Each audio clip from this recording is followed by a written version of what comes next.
la madrugada,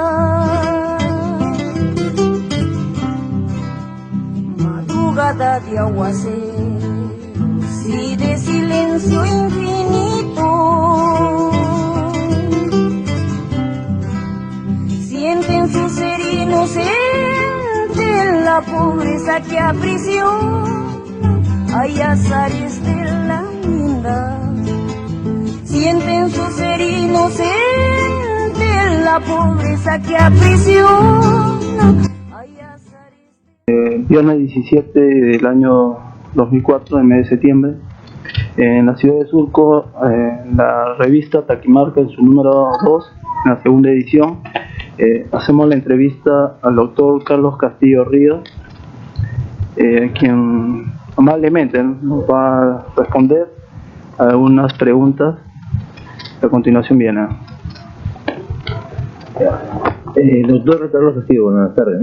Según su análisis, la educación peruana en términos generales ha venido desarrollándose en un proceso, llámese conductista, constructivista, tecnologista, etcétera, lo que se ha evidenciado en los últimos resultados un desmejoramiento, ¿no?, en el rendimiento y desarrollo de habilidades y aptitudes. ¿Qué es lo que usted nos puede decir al respecto?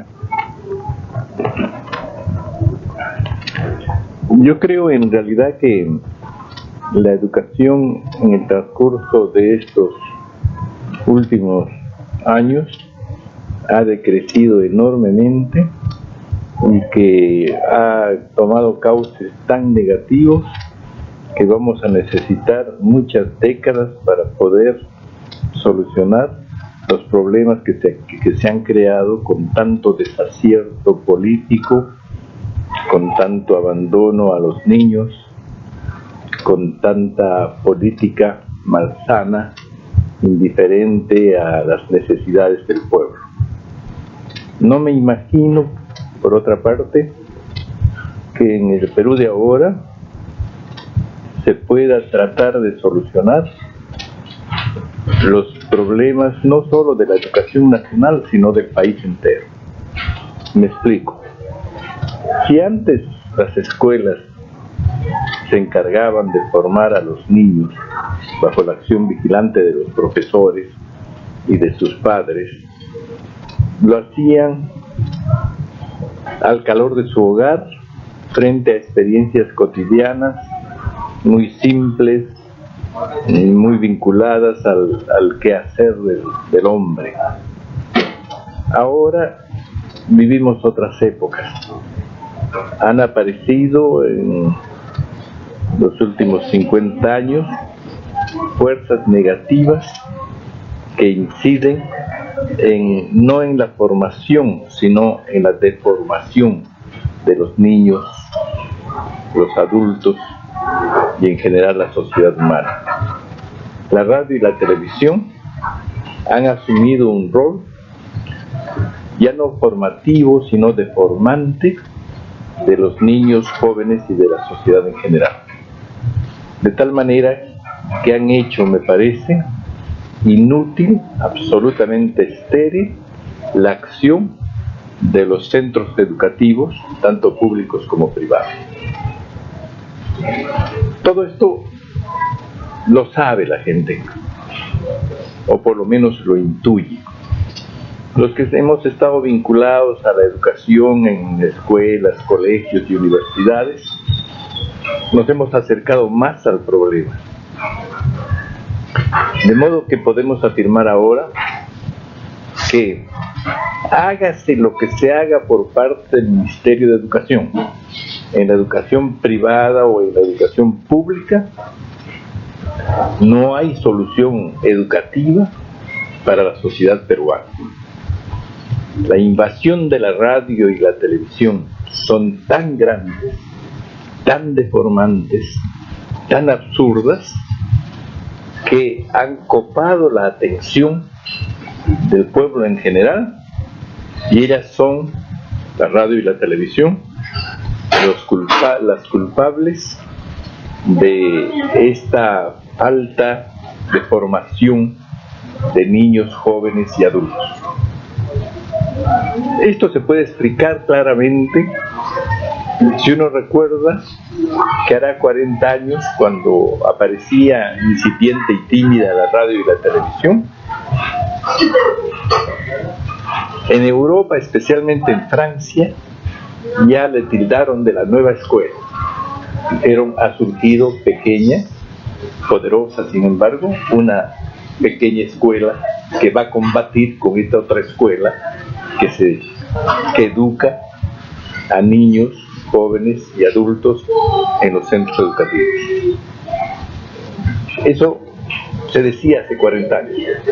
En estos 40 últimos años ha crecido tanto la influencia de la radio y la televisión que ahora los niños van a esa otra escuela, la de ellos, donde se les enseña asignaturas odiosamente, cansinamente, absurdamente, contando solamente con una pizarra, unos asientos duros, material educativo deficiente, etcétera, diciendo que estamos educando a los niños, cuando los niños están pensando en el programa que van a ver en la noche en la televisión, en los ejemplos que van a recoger sus padres de esa radio, de esa televisión, y en general en esta fuerza deseducativa tan grande de los medios de comunicación social. Este es el problema más grande, y curiosamente en la conducción de los medios de comunicación social no intervienen profesores, no intervienen personas en su función de padres de familia. Sencilla y llanamente está en manos de gente generalmente escandalosa, que propaga productos comerciales, que trata de sacar ventaja de su expansión y que convence a la gente en cosas que nada tienen que hacer con la formación del ser humano. Acompáñame este llanto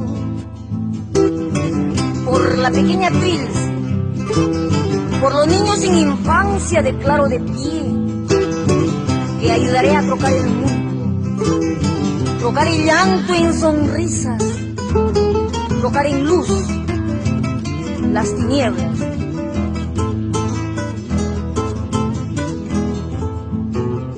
Nuestra vida peregrina y las angustias del alma no son vaivenes eternos, los albores de alegría para los pobres del mundo se anuncian y en mis acordes. Guitarra, deja ya tus notas tristes.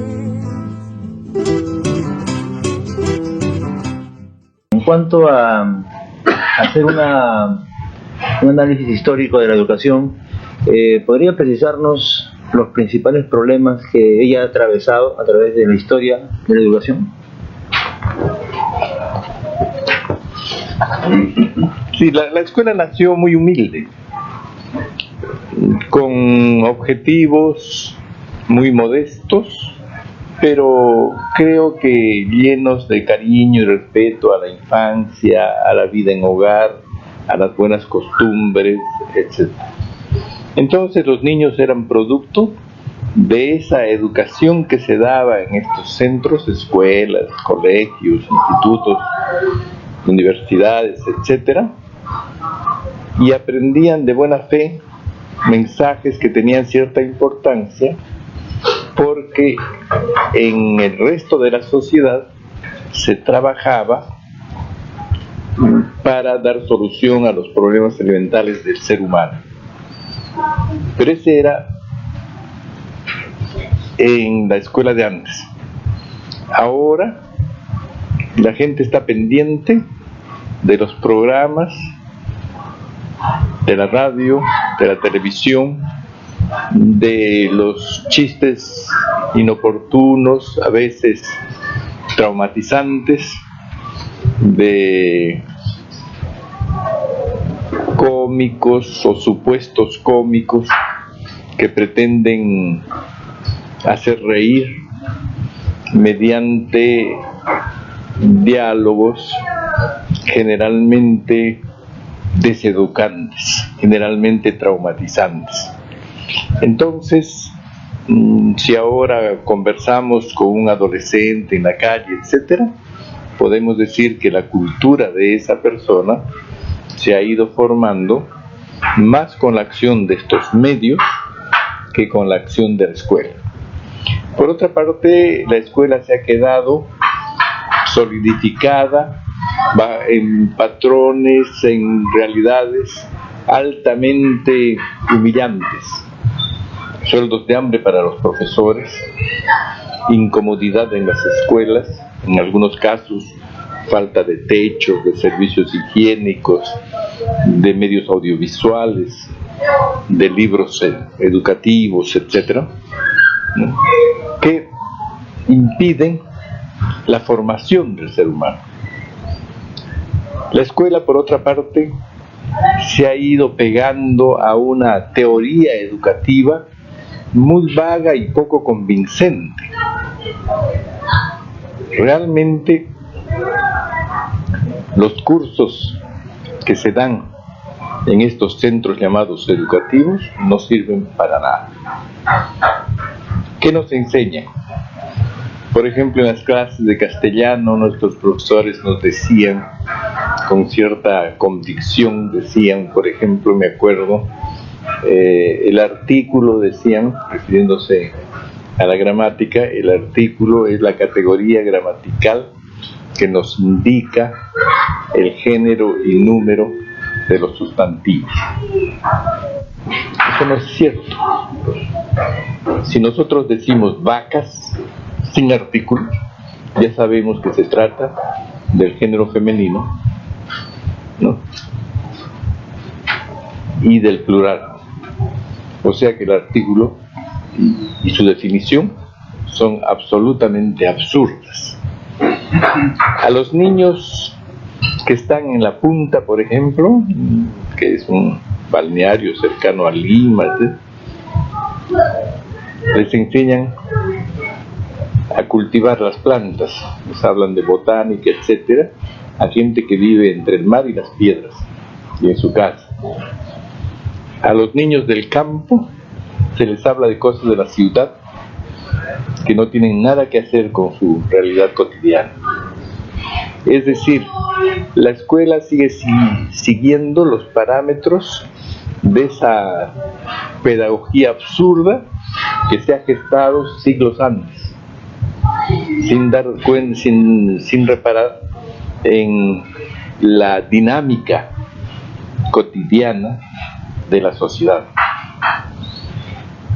¿Qué sucede ahora entonces? Yo puedo anotar así en esta pequeña conversación falacias muy claras de entender. Es absurdo que el Ministerio de Educación esté formando en institutos pedagógicos y en universidades, en 4 o 5 años de estudios, a profesores para niños, adolescentes y a veces adultos. Los forman, pero nada les dice de la realidad nacional. Les han inventado cursos teóricos que no conducen a guiar los pasos de las personas de acuerdo a los productos que se consumen, a los problemas educativos en los que viven, a las angustias económicas para sobrevivir. Y en esos términos, nosotros creemos absolutamente convencidos que el gasto que se hace en escuelas, colegios y universidades es absolutamente estéril, porque deseducan en vez de educar, porque nada tienen que hacer frente a la acción deformante, repito, de fuerzas tan convincentes, ¿no?, como los medios electrónicos, en los cuales no hay el deseo de formar a ciudadanos con cierta entereza, con cierto compromiso con su pueblo, con cierto apego a su propia realidad.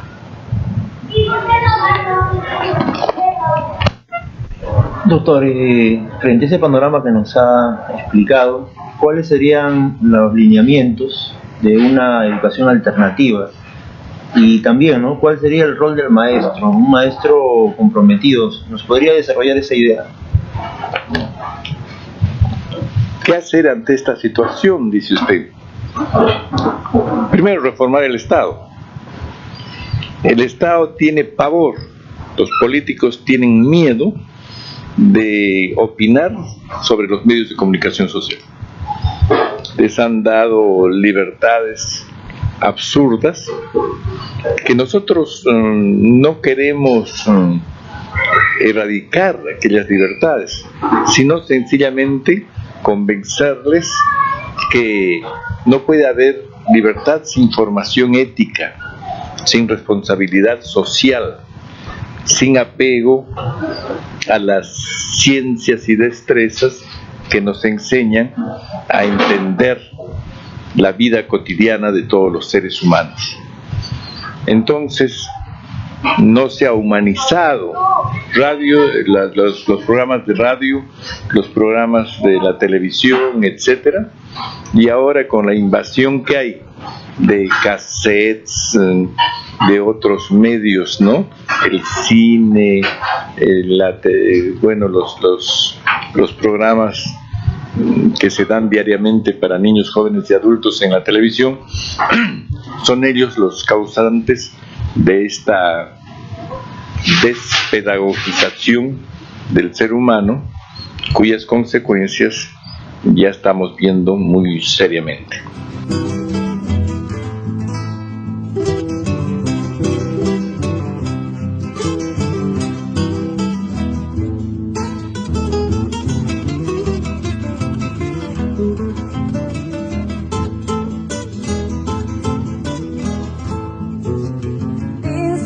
A ver el mundo ancho y no tan ajeno, sus mares, valles y desiertos,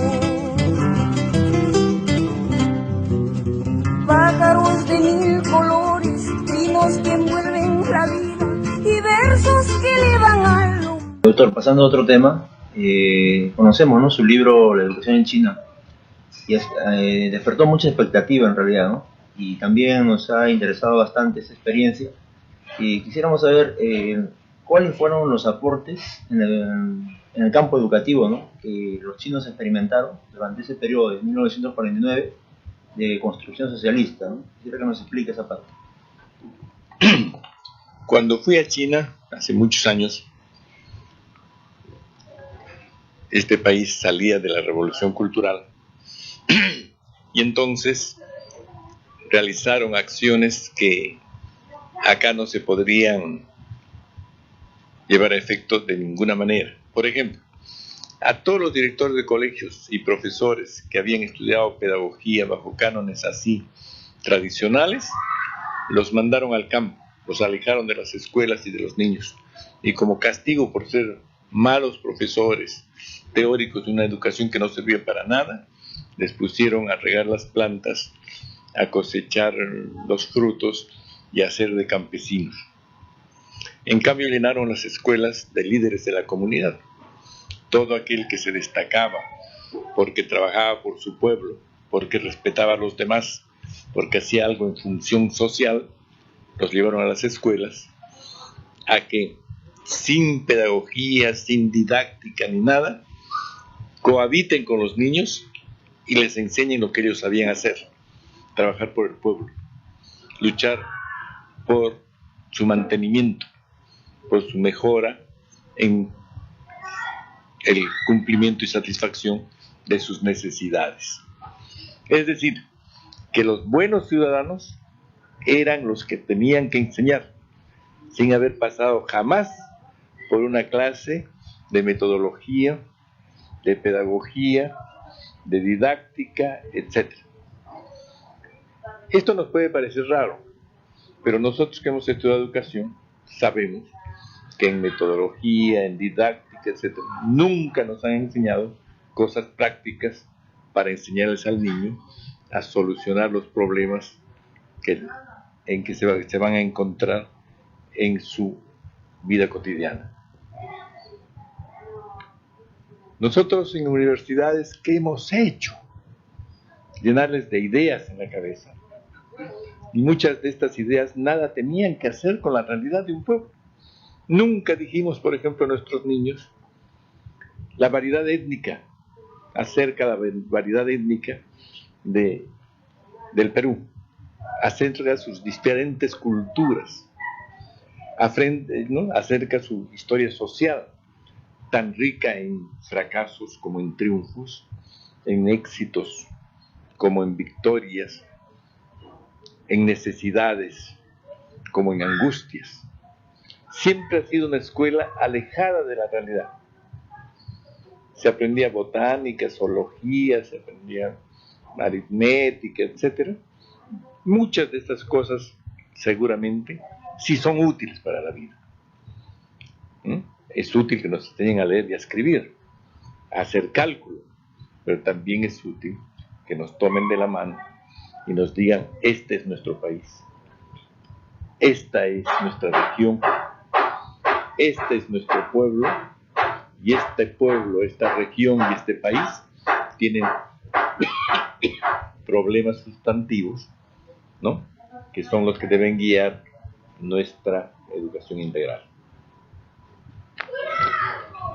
Doctor, ahora que nos menciona la situación en China, la experiencia que tuvo, nos habla acerca de la gran revolución cultural. Se sabe que a nivel mundial hay un cuestionamiento de todo esto, ¿no?, de que es inválido, que no tuvo ninguna importancia, o en todo caso que trajo muchos aspectos negativos. Quisiera, en base a su experiencia, que nos señale, ¿no?, si en realidad tuvo aportes importantes. ¿Qué ventaja tuvo el pueblo chino cuando se llevó a cabo esta revolución cultural? Bueno, es curioso lo que usted nos dice, porque en la China se llevó a los líderes de la comunidad para que enseñen a los alumnos, etc. En esa revolución cultural se trastocaron todos los cánones de esa pedagogía decadente que nosotros llevamos a efecto. Y si nosotros ahora nos preguntamos, que se calle un ratito.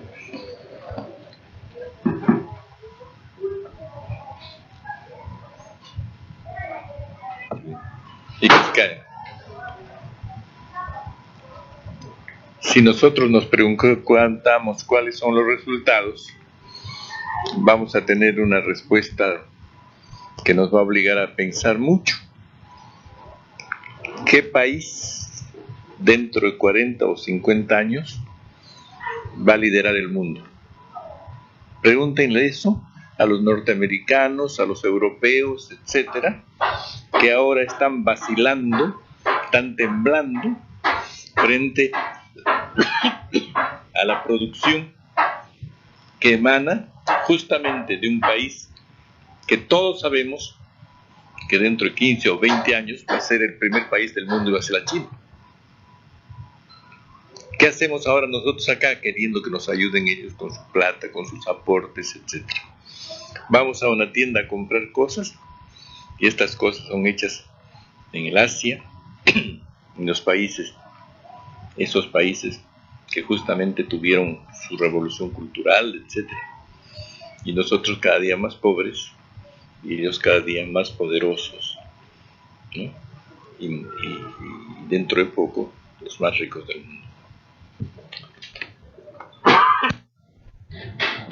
Profesor, en cuanto nuevamente volviendo a nuestro caso, el caso nacional, ¿no?, el caso peruano, usted lo hemos escuchado en muchas conferencias hablar acerca de la educación comunitaria. Nos gustaría que nos amplíe un poco esa propuesta, o mejor dicho, esa realidad, ¿no?, sus características, los problemas, las ventajas, ¿no? En realidad, ¿cuáles son los aportes de la cultura andina con respecto a la educación comunitaria? Me gustaría que nos hable acerca de eso. Bueno, toda escuela idealmente debe enseñar a que sus alumnos comprendan la realidad en la que viven. Entonces, no guiarse pues por programas que son iguales aquí en la costa desértica, como en la selva ubérrima o en la alta montaña del Ande. ¿Cómo es posible que en sitios tan diferentes sean los mismos cursos? ¿Cómo es posible que de un piso del Ministerio de Educación 5, 6, 40 o 100 profesores hagan los currículos para millones de seres a quienes nunca han visto, ni saben cómo viven?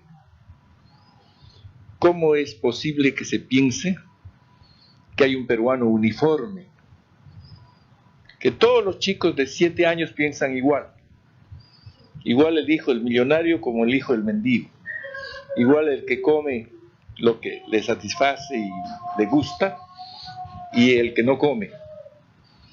Igual el que solo habla quechua o aymara o machiguenga, ¿no?, que el que vive en la ciudad recibiendo los aportes de propios y extraños en las grandes ciudades. Entonces, ni siquiera nos hemos dado cuenta de nuestra variedad social, geográfica, conductual. Ni siquiera nos hemos dado cuenta que somos diferentes, ¿no? Si nos preguntan qué caracteriza a los peruanos, no podemos contestar, porque si algo sabemos es un poquito del sitio donde vivimos, pero casi nada de los demás sitios generosos, pobres, diferentes, que integran un país tan difícil y tan diverso como el nuestro. ¿Cómo es posible que se deje a 4, 40 o 400 educadores que hagan el programa para pueblos que no conocen?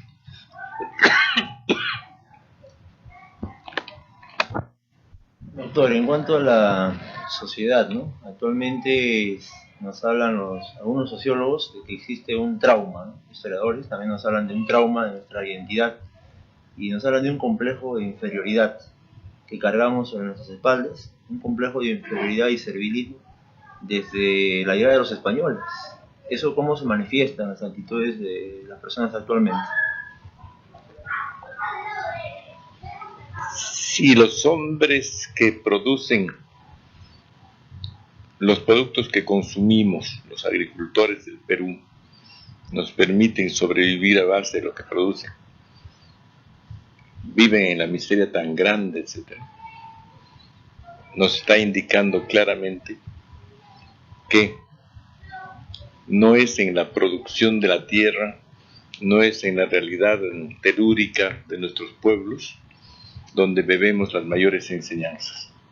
Entonces hay un divorcio total entre la educación formal del Perú y la que debería ser la verdadera educación del pueblo. A nosotros los pobres profesores del Perú nos han enseñado bajo las bases teóricas de los pedagogos de Europa, de la España decadente, después de Inglaterra, de Estados Unidos, etc. Nos hemos ido emborrachando de esos llamados conocimientos o verdades absolutas y nunca nos han llevado de la mano a conocer nuestra propia realidad. Nuestra realidad verdadera, auténtica, ha sido la gran ausente de la educación. Si, por el contrario, los currículos de los diversos pueblos del Perú fuesen elaborados por los propios profesores, por lo menos en un 20 o 30%, la educación podría empezar a salvarse. Es decir, que naturalmente tenemos que tener ciertos programas comunes en todo el Perú. planificados tal vez desde un Ministerio de Educación, pero no en un 100%, sino más bien en un porcentaje, ¿no? Dejando la posibilidad de que en esa educación y formación escolar, ¿no?, se plasmen también programas diseñados en en regiones, en las ciudades, en las localidades, etc. Acá mismo, ¿cómo es posible que sean sujetos al mismo programa educativo los niños de los pueblos jóvenes donde se carece de alimentos y los niños de las grandes poblaciones llenas de ventajas y facilidades? ¿Acaso esos niños no son diferentes? El niño descalzo y el niño de la opulencia son niños totalmente diferentes, aunque los dos vivan en Lima. Y para cada uno de ellos, para las necesidades de cada uno de ellos, debe plantearse una educación en la que se trabaje sobre la realidad de cada región, la realidad de cada lugar, la realidad de cada situación social del educando y de su familia. La situación de la niñez en el Perú, haciendo una revisión, ¿no? Porque usted tiene un libro, Los niños pobres del Perú. ¿Cómo ve actualmente, ¿no? Después de haber pasado como 2 décadas, quizás un poco más, cómo ve la situación de los niños actualmente, ¿no? ¿Ha mejorado, ha empeorado, se ha estancado? Mire, la infancia en el Perú sigue sufriendo las consecuencias de una educación ajena a las necesidades de los niños, precisamente porque con este pretexto de el Perú, de un país que supuestamente es igual en todas partes, lo cual es una falacia, esto nos lleva a equivocar toda nuestra política educativa. Una patria linda y libre, y al final de mi existencia en dejarte como herencia. Una patria linda y libre, guitarra, acompáñame este canto, guitarra, acompáñame este anuncio.